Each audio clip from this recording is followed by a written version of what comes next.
Monitoring underwater ecosystems is crucial for assessing their health.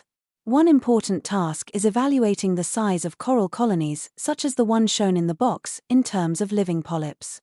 Due to the self-similar nature of corallites, this task becomes prohibitive at large scales. Of course, detection or even segmentation is feasible on single images, but covering the entire surface of a colony requires many images.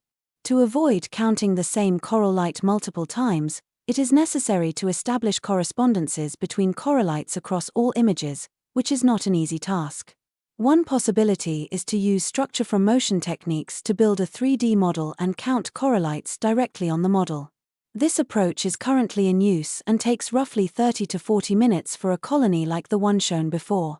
In principle, we could run automatic segmentation on renderings of the textured model, but that is typically lower quality than the original images. The key idea of our approach is to use high-resolution original images for segmentation and use the 3D model to avoid multiple counting of the same corallites. Here is an overview of our approach. First, we process all input images, which cover the entire colony, using structure from motion software. We used Metashape, though many alternatives are available. This process produces a 3D model and the set of camera parameters, one for each image. Next, we segment all corallites in each input image. Here, we illustrate the segmentation on a single corallite. We used the nano version of YOLO for this task. Naturally, each corallite appears in multiple images, but since we have the calibrated parameters of each camera, we can project the segmented regions back onto the 3D surface. Overlapping projections then indicate that they correspond to the same corallite. Unfortunately, this naive version of the approach would only works with highly accurate 3D reconstructions. For example, consider the result of a segmentation as seen from the viewpoint of the original camera. While it may appear accurate from this perspective, viewing it from other angles reveals that the projections spread across the surface. This leads to a large number of false overlaps, causing distinct corallites to be mistakenly classified as a single corallite. Our solution consists of a two-step process. First, for each pair of overlapping regions, we assign the overlapping portion to the projection that has a more frontal view of the corallite. In this scheme, the red projection overlaps with the yellow projection but has the more frontal perspective, hence the red projection retains all its region while the yellow one is eroded.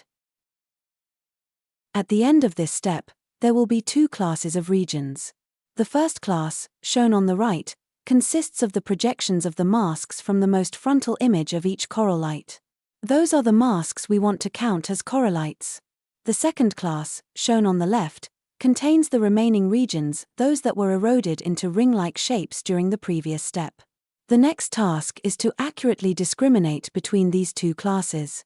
This is achieved by weighting the area of each projection with a Gaussian distribution, which has its maximum at the centroid of the mask and tends to 0 at its borders. This way, ring-shaped region along the border will sum up to low values, while compact regions around the centroids will sum up to much higher values, so that is it easy to discriminate with a simple threshold.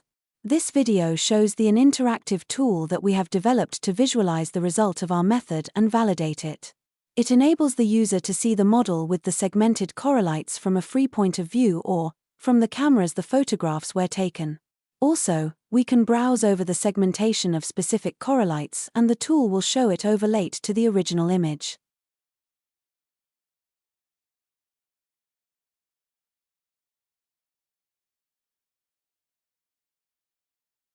Thanks for watching this video. You can find all the details and numerical results in the paper.